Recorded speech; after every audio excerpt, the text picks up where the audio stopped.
मसीह में प्रियो, सच की आवाज़ में मैं आपका स्वागत करता हूं। दोस्तों, तरन तारण पंजाब में अभी चर्च में एक हमला हुआ है जिसमें 150 से 200 लोगों ने तलवार लेकर के उस पर हमला किया।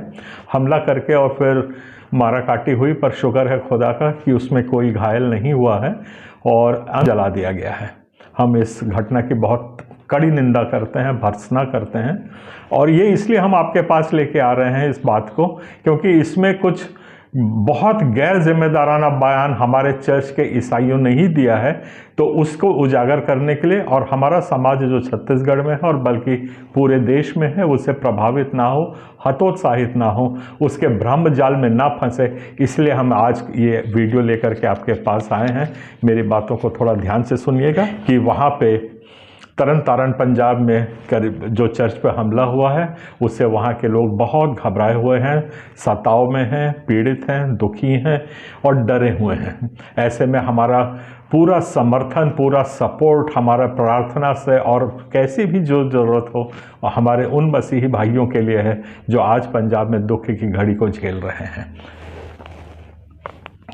इसमें एक बहुत बड़ी बात, एक अच्छी बात ये उभर के आई है कि मैं और यहाँ से अपने छत्तीसगढ़ क्रिश्चियन फोरम की ओर से वहाँ के मुख्यमंत्री माननीय भगवत मान जी को बहुत धन्यवाद देना चाहता हूं कि कानून ने वहां पे अपना काम किया है।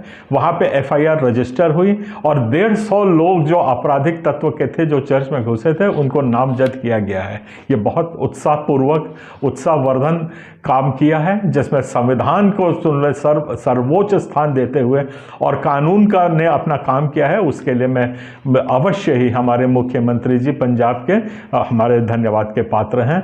उनको मैं अपना धन्यवाद यहाँ से प्रेषित करता हूँ। कानून काम कर रहा है, ये एक अच्छी बात है। अब उस हमले से हमारे छत्तीसगढ़ में ये हुआ है कि बहुत भ्रम की स्थिति पैदा हो रही है। वहाँ पे कुछ लोग अपने आप को बड़ा ईसाई बन करके अभी बीच में अपने आप को प्रदर्शित किए हैं, सामने आए हैं।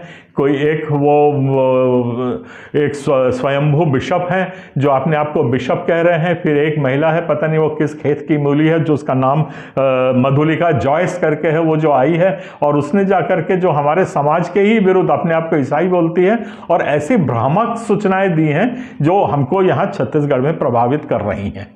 तो इसलिए हम ये सारे सवाल आज अपने समाज के सामने भी रख रहे हैं, अपने पंजाब के बिरादरी के सामने भी रख रहे हैं और उन तथाकथित धर्म गुरुओं से के सामने भी हम अपना ये सवाल उठा रहे हैं कि धर्म ग्रंथ जो हमारे गुरु ग्रंथ साहब जी हैं उनकी बेअदबी लोग कर रहे हैं कहीं पर, और अगर वो क्रिश्चियनिटी के नाम से हो रही है तो हम उसको कंडेम कर रहे हैं यहाँ। और उसके लिए हम लोग कई कमेटी बनाने की बात कर रहे हैं कि इस चीज को कंडेम करने के लिए, और जो मशरूम्स की तरह जो फेक प्रीस्ट्स और सो कॉल्ड चर्चेस या सोसाइटीज या NGOs चल रहे हैं जो कन्वर्जन कर रहे हैं या बेअदबी किसी भी धर्म की कर रहे हैं, चाहे वो सिख समाज हो या हिंदू धर्म हो या कोई और धर्म हो, तो उसको हमें रोकना है।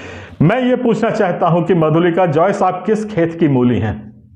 किस अधिकार से आपने आज समाज को बोलने का आपको अधिकार दिया है जिसमें आप पूरे हमारे 4000 डिनोमिनेशन से उनके बिहाफ पे, उनके प्रति आप बोलेंगी करके? और आपके ज्ञान को देख करके हमें बड़ा दुख होता है और हंसी भी आती है और बहुत शर्मनाक बात है जिस किस्म से आपने आज हमारे समाज को, आज हमारे चर्च को, आप देखिए, ध्यान दीजिए कि आपने जितने भी बयान दिए हैं, मैं उसका एक सिलसिलेवार यहाँ पे मेरे TV स्क्रीन पे आएगा और इस TV स्क्रीन पे आपने जितनी बातें उठाई हैं उसके बारे में मैं आपसे सवाल पूछूंगा। सवाल नहीं, और आपने इतने गंभीर आरोप हमारे समाज पे लगाए हैं कि आपने जेल जाने का काम किया है। हम लोग नॉर्मली अपने भाइयों और अपने बहनों ईसाइयों के भाइयों से नहीं लड़ते हैं, पर इस किस्म से अगर हमारे समाज को नुकसान पहुंचाया जाएगा तो मैं बहुत दुख के साथ कहता हूं कि हम कोई भी कदम उठाने से पीछे नहीं हटेंगे। हम अपने समाज पे किसी किस्म से आंच नहीं आने देंगे। और ये बहुत संगीन क्राइम है जो कि चर्चेस के नाम पे हो रहा है जगह जगह। जो इलीगल चर्चेस हैं वो बंद किए जाएं और एक जो लीगल चर्चेस हैं जिसमें Anglican church, Roman Catholic church और स्कॉटलैंड चर्च, ये 3 चर्चेस इंडियन चर्च एक्ट या क्रिश्चियन लॉ में आते हैं। ये लीगली और कॉन्स्टिट्यूशनली अप्रूव्ड है गवर्नमेंट ऑफ इंडिया से। ये 3 ही चर्च जो हैं वो चल सकते हैं। प्रेस्बिटेरियन चर्चेस और जितने भी प्रोटेस्टेंट चर्चेस हैं, they should come under the umbrellaship of Anglican church. They should not go beyond the constitution, canon and rules and disgrace the Christian law and the Christianity, saying that they are Christian, they are not. सबसे पहली बात मैं कहता हूं, ये Anglican church बोल रही हैं। मैं छत्तीसगढ़ के मेरे जितने भाइयों हो और जितने हमारे 400 चर्च है और 25,000 जो हमारे छत्तीसगढ़ फोरम के सदस्य हैं, मेरी बात को थोड़ा बहुत ध्यान से सुनिएगा। और पंजाब में भी जो मेरे भाई बैठे हुए हैं वो लोग भी इस बात को बहुत ध्यान से सुनिएगा। एंग्लिकन चर्च नाम की आज अस्तित्व में कोई चर्च नहीं है। और मैं जो बात करता हूं तथ्यों से करता हूं और वो तथ्य आपके सामने पेश कर रहा हूं। और ये महिला ने बार बार इंडियन चर्च एक्ट का हवाला देकर के उसकी शरण में जाने की कोशिश की है। मधुलिका जॉयस जी, आप हमको ये बताइए कि ये एंग्लिकन शब्द का मतलब क्या होता है। एंग्लिकन वो होता है जो अंग्रेज नस्ल का होता है, उसको एंग्लिकन कहा जाता है। और जब हमारे अंग्रेज लोग यहाँ पे थे तब उन लोगों ने एंग्लिकन चर्च की यहाँ पे स्थापना की थी। वो भी जो बिशप ऑफ कैंटरबरी था, जो वहाँ का चर्च ऑफ इंग्लैंड है, चर्च ऑफ इंग्लैंड पहले यहाँ पे संचालित किया करता था हमारे चर्च के कार्यकलापों को। ध्यान दीजिएगा, धर्म को नहीं, सिर्फ कार्यों को। चर्च ऑफ इंग्लैंड यहाँ पे संचालित करता था और बिशप ऑफ कैंटरबरी थे जिनके अधीन में यहाँ के सारी मसीहत के पैसों की फंडिंग का, काम का, एडमिनिस्ट्रेशन का काम हुआ करता था। वहाँ से काम सुचारू रूप से नहीं चलने के कारण सन 1927 में अंग्रेजों ने एक यहाँ पे इंडियन चर्च एक्ट करके एक कानून लेके आए थे, जिसके अंदर धर्म नहीं, सिर्फ उसके संचालन का, फंडिंग का, ट्रांसफर्स का, पादरी को कैसे रखेंगे, कब जाएंगे, वो अनुपालन कैसे करेंगे धर्म के लिए, उसके लिए 1927 में ये एक्ट बन करके आई थी। और मेरे भाइयों, आप लोगों को मैं ये जानकारी देता हूं कि जब हम आज़ाद हुए 1947 में तो ये सारे एक्ट्स रिपील हो गए। मधुलिका जॉयस इनका नाम है। वो रिपील का मतलब समझती हैं कि नहीं समझती हैं, पर जब हम आज़ाद हुए तो हमारे 200 कानून जो ब्रिटिश सरकार लेके आई थी वो सब विलुप्त हो गए, समाप्त कर दिए गए। ये मैं कागज में दिखा रहा हूं जिसमें कि इंडियन चर्चेज एक्ट नंबर पे है। इसको मैं स्क्रीन पे आपको और भी दिखाया जाएगा, जिसमें ये सारे कानून 1947 में समाप्त हो गए हैं। तो आज आप कौन से चर्च और कौन से चर्च एक्ट की बात कर रही हैं, हमारे समझ से परे हैं। आप बहुत भ्रम की स्थिति में हमारे समाज को डाल रही हैं। हमारे समाज के विरुद्ध आप एक नफरत पैदा कर रही हैं। हम लोग जैसे तैसे लड़ झगड़ कर यहाँ पे कैसे भी अपने इस मसीहत के सम्मान को बचाने की और स्थापित करने की कोशिश कर रहे हैं। आपने बहुत शर्मनाक बयान दिया हुआ है। मैंने आपको एंग्लिकन चर्च की हिस्ट्री बताई और जब 1947 में सारे एक्ट्स रिपील हो गए थे तो उसके बाद जितने नॉर्थ इंडिया में चर्चेस थे वो चर्च ऑफ नॉर्थ इंडिया और चर्च ऑफ साउथ इंडिया के बने। 1970 में हमारा चर्च ऑफ नॉर्थ इंडिया है जिसमें एंग्लिकन सब आए थे। ये कुछ असंतुष्ट लोग थे जो लोग अभी तक वो उसको एंग्लिकन का नाम गाते हैं। हम कोई अंग्रेज गोरी चमड़े के गुलाम नहीं है यहाँ पे। आज हम आज़ाद लोग हैं, हमारी मसीहत आज़ाद है। हम आज़ाद तरीके से सोचते हैं और अपने चर्च का संचालन करते हैं। और आपको ये भी बता दूं, हमें अपने धर्म का संचालन करने का पूरा अधिकार आप नहीं, या आपका चर्च नहीं, या एंग्लिकन नहीं, बाबा राव अंबेडकर उनका बनाया हुए संविधान ने हमको ये अधिकार दिया है कि हम अपने चर्च को अपने तरीके से संचालित कर सके। उसके तहत कोई भी व्यक्ति अपने धर्म को, अपने चर्च को जिस भी तरीके से चलाना चाहता है चला सकता है। आप अड़ंगा मार रही हैं कॉन्स्टिट्यूशनल प्रोविजंस के लिए। ये जो आप काम कर रही हैं ये राजद्रोह का मामला बनता है। इसके ऊपर आप हमारे संविधान के विरुद्ध कहां से बयान दे रही हैं, कैसे कोशिश कर रही हैं भड़का के समाजों को आपस में लड़ाने की आप कोशिश कर रही हैं। बहुत दुख की बात है। मैंने आपको रिपील बताया और हमें जो शक्ति मिलती है अपने धर्म करने की वो मैंने आपको बताया कि आर्टिकल 25 से मिलती है, उसी के तहत हम करते हैं। आप बार बार यहां पे कर रहे हैं इलीगल चर्चेस। ये चर्च की परिभाषा आप जानती हैं, बता सकती हैं? और लीगल चर्च क्या है और इलीगल चर्च क्या है? आप तो यहां तक जाके बोलेंगे अप्रूव्ड बाय द कॉन्स्टिट्यूशन, मतलब आपने कॉन्स्टिट्यूशन कभी देखा ही नहीं कि हमारा इंस्टीट्यूशन कॉन्स्टिट्यूशन क्या है। कॉन्स्टिट्यूशन किसी को अप्रूव या डिसअप्रूव नहीं करता है, वो हमारे मौलिक अधिकारों की एक पुस्तक है जिसमें हमारे मौलिक अधिकार दिए हुए हैं। वो कानून कैसे लागू होंगे उसके लिए एक्ट्स बनी हुई हैं, वो एक्ट्स कैसे जाके हम तक पहुंचेंगे उसके लिए रूल्स बने हुए हैं, कोर्ट है, कचहरी। आप ये पूरे सिस्टम को नकार के इलीगल चर्चेस बोल रही हैं। What is an illegal church? Can you please define? आप बता सकते हैं कि इलीगलिटी क्या है उस चर्च में? हम आर्टिकल 25, 28, 29 और आर्टिकल 22 के तहत हम अपने धर्म का, अपने स्वतंत्र विचरण का सब अधिकार को यूज करते हुए आज हम अपने धर्म का पालन अनुपालन कर रहे हैं और उसको आप नकार रही हैं। मतलब दूसरे शब्दों में आप कॉन्स्टिट्यूशन को नकार रही हैं, जो कि एक घोर आपराधिक कृत्य है। तो इसमें आप होशियार हो जाइए। आपने इलीगल चर्चेस का है तो आपके पास उसका, मैं जानता हूं कोई डेफिनेशन हो ही नहीं सकता आपके पास, ना उसकी कोई सफाई हो सकती है। ये बात तो मैंने इसलिए कही है कि हमारे भाई लोग, हमारी बहनें लोग जो मसीहत को मानती हैं और जिसके ऊपर पालन अनुपालन करती हैं, वो कहीं दिग्भ्रमित ना हो। आप किसी भी तरीके से अपना चर्च चला सकती हैं, आप किसी भी तरीके से अपने फेथ का अनुपालन कर सकती हैं, वो चाहे रोमन कैथोलिक के तरीके से हो, घुटने टेक के हो, मूर्ति से हो, बगैर मूर्ति के हो। आप उसमें कुछ शब्द जो है उसमें ऐड करना चाहती हैं तो आप कर सकती हैं। हम वेदों के कुछ ज्ञान उसमें आना कर सकते हैं तो कर सकते हैं। हम कुरान के कुछ हिस्से लगा करके नए तरीके से अपने धर्म को समझना चाहते हैं तो उसको समझ सकते हैं, कोई रोक टोक नहीं है। और आपको ये भी बता देता हूं कि धर्म के ऊपर विश्लेषण करने का अधिकार सुप्रीम कोर्ट को भी नहीं है। आप कैसे यहां पे इसके धर्म के ऊपर विश्लेषण कर रही कि हमारे क्रिश्चियनिटी में ये नहीं है और वो नहीं है? Who are you? आप कौन है ये सब बात करने वाले? इस तरह की जो फीस है वो एक एनजीओ तो कर सकती है, एक एनजीओ तो कर सकती है, क्योंकि एनजीओज इस तरह के काम करने के लिए बनी होती हैं कि वो किसी गरीब की मदद कर सके।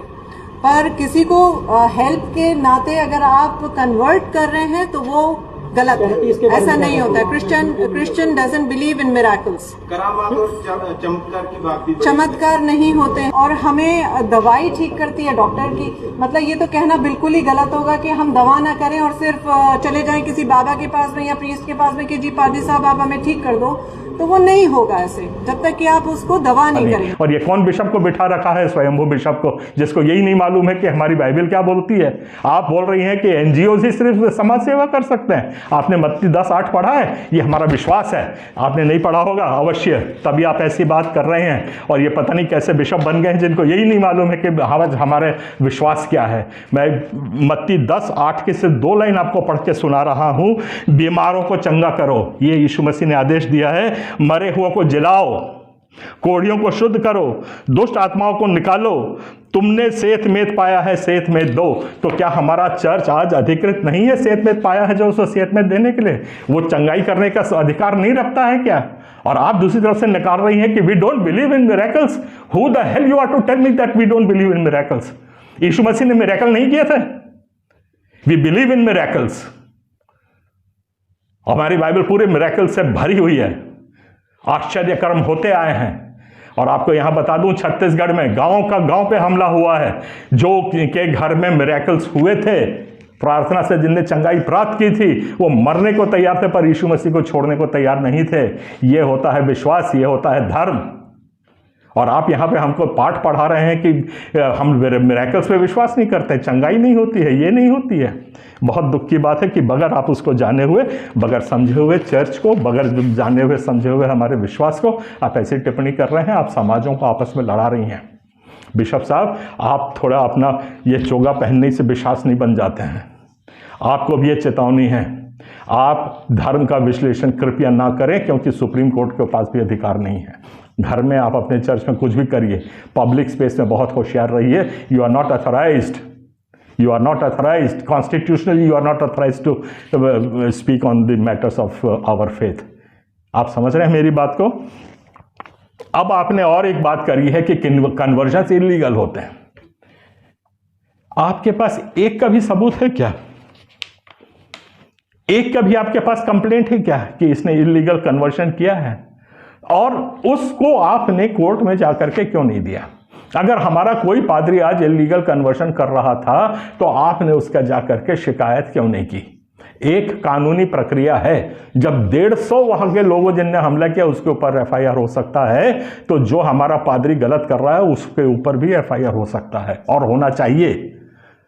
पर आपको मैं बता दूं, हमारा कोई पादरी ऐसा गलत काम नहीं करता है। ये आप झूठे लांछन लगा रहे हो, आप टोटली झूठ के ऊपर आधार करके इस किस्म से हमारे पादरियों के ऊपर लांछन लगाई है। हम आपकी बातों की कड़ी निंदा करते हैं, भर्त्सना करते हैं और आपसे गुजारिश करते हैं कि आपने सब बातें जो कही हैं उसको वापस लीजिए, क्योंकि आप अपने घर में बोलती, अपने चर्च में बोलती, एक सेक्रेटरी एक चर्च की, पता नहीं उसके भी 200-400 मेंबर हैं क्या है, आप पूरे देश के ईसाइयों के बारे में बोल रही हैं।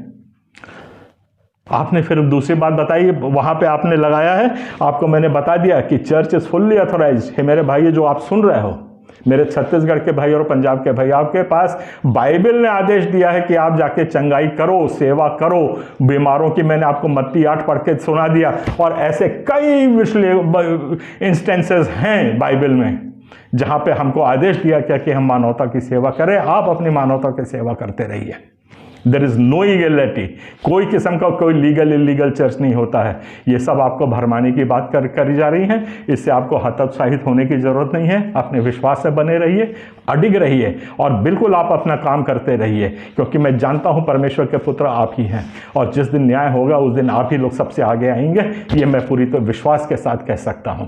तो आप लोग अपने काम करने से बिल्कुल डरिए मत, सताव आता है उसको आने दीजिए, जो कानूनी काम है वो होने दीजिए, जो कानूनी प्रक्रिया है वो होती रहे। हमारा पादरी भी कुछ गलत करता है, बिल्कुल आप उसके अगेंस्ट जाइए, उसको बोलिए, उसको समझाइए, पुलिस में उसका नाम दीजिए कि ये नहीं तक करना है अपने को। काउंसलिंग की भी जरूरत है। आप सीधा यहां पे तलवार वाला लेके खड़े हुए वहां पे फोटो खिंचा रहे हैं, सब कर रहे हैं। आप बार बार बोल रहे हैं कि चंगाई सभा एक भ्रम है, भ्रम है, भ्रम है। अरे मैं कहता हूं, आपने धर्मपाल जी की पिक्चर कोई देखी कि नहीं देखी? अमिताभ बच्चन की पिक्चर देखी है ना? वो शू करके हाथ मारता है, 10 लोग इधर गिर जाते हैं, 10 लोग उधर गिर जाते हैं, उसके ऊपर भी केस करिए। एक आदमी वहां आके अगर ड्रामा कर रहा है तो आपको क्या आपत्ति है? ड्रामा करना कोई आपत्ति है क्या? वो हमारा धर्म वरम नहीं है। वो यूज कर रहा है तो करे, वो जो बोल रहा है तो करे, उससे आपको क्या फर्क पड़ रहा है? आपसे पैसे मांग रहा है क्या? कि जो ठीक हो रहा है उससे वसूली कर रहा है क्या? अवैध उगाही कर रहा है क्या? अगर कोई वहां पे ड्रामा कर रहा है तो करने दो ना, आपके काहे को पेट में दर्द हो रहा है? आप उसको फेक एंड फॉल्स बोल करके, हु आर यू टू जज? वो तो बाइबल भी आपको बिल्कुल साफ बोला है, जज नॉट फॉर ये नॉट बी जज। आपको दोष मत लगाओ कि तुम पर भी दोष ना लगाया जाए। आप कौन होती है हम पे दोष लगाने वाले कि इलीगैलिटी कर रहे हैं और नहीं कर रहे हैं? वो अपना भरेगा, आप अपना भरेंगे, हम अपना जवाब देंगे, हम न्याय के दिन हम अपनी बात को करेंगे। So today I, being secretary of the church, condemn those fake groups or churches or priests or pastors or prophets, whatever they say themselves. They are so called and we do not appreciate and legalize them. So they should stop immediately their illegal work.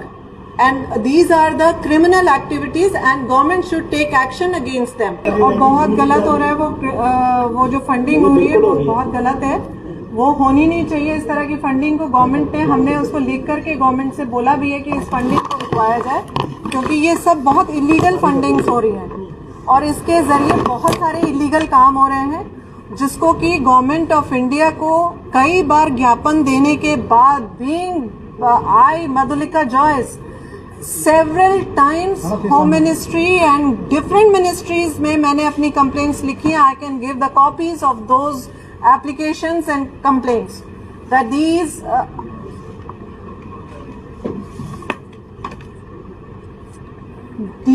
people just gathering the mass, nothing else. और उस mass को इकट्ठा करके वो क्या कराना चाहते हैं क्रिश्चियनिटी के अगेंस्ट या हमारे देश के खिलाफ, इसके लिए गवर्नमेंट को जागना चाहिए. मैं तो कहती हूँ कि गवर्नमेंट इस समय सिर्फ एक मूक दर्शक की तरह बैठी है. इलीगल फंडिंग्स की बात करके आपने हमारे समाज को एक कटघरे में आज खड़ा कर दिया है.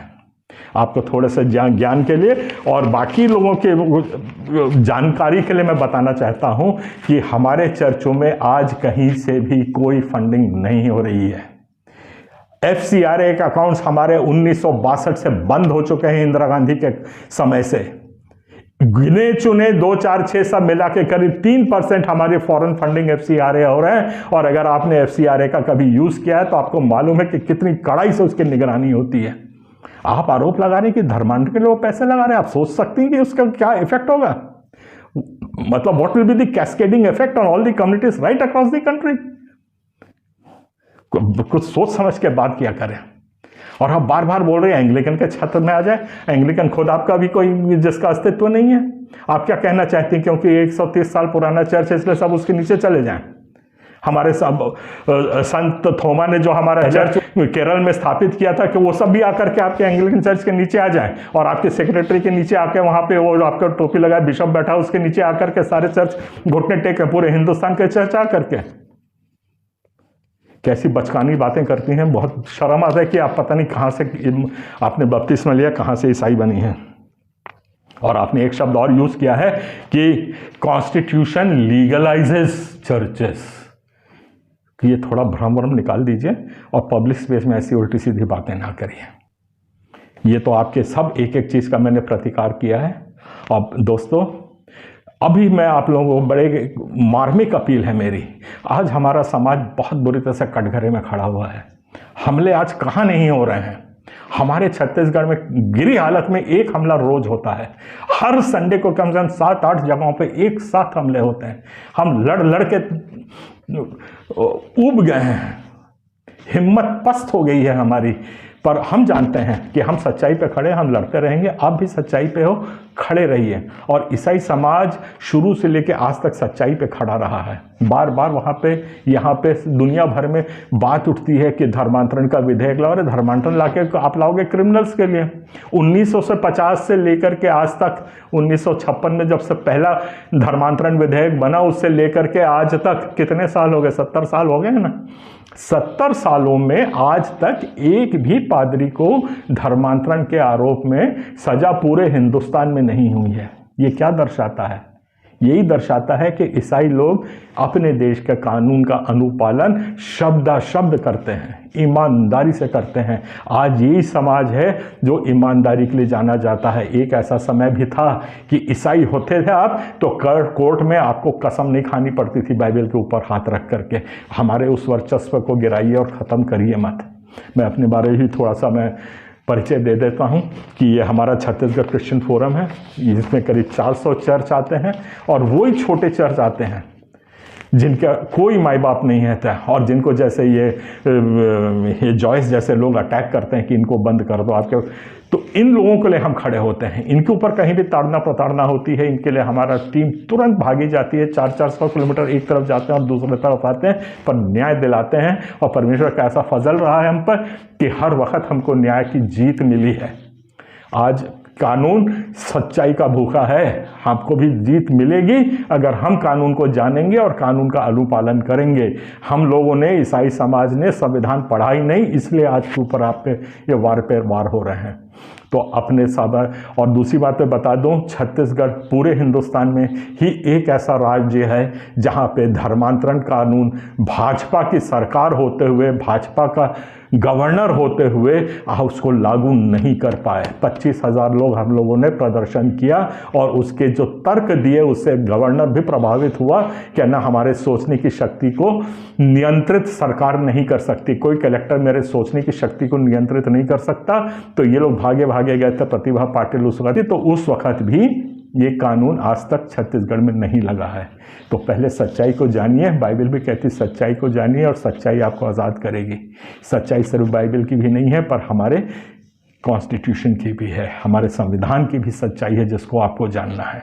हमारे लायक कोई भी सेवा होगी वहाँ संगठित करने का, आगे लड़ाई लड़ने का। मेरे प्रिय अजीज़ों, मेरे भाइयों, मेरे बहनों, हम चाहते हैं कि हमारे किसी भी ईसाई भाई का, ईसाई बहन का, ईसाई बच्चे का, किसी भी चर्च का एक भी बाल बांका ना हो। इसके साथ मैं अपनी बातों को विराम देता हूँ। इस बातों को इतना बांटिए कि आज जागरूकता हमारे समाज में कोने कोने तक पहुँच जाए। सबको जय मसीह। हालेलुया।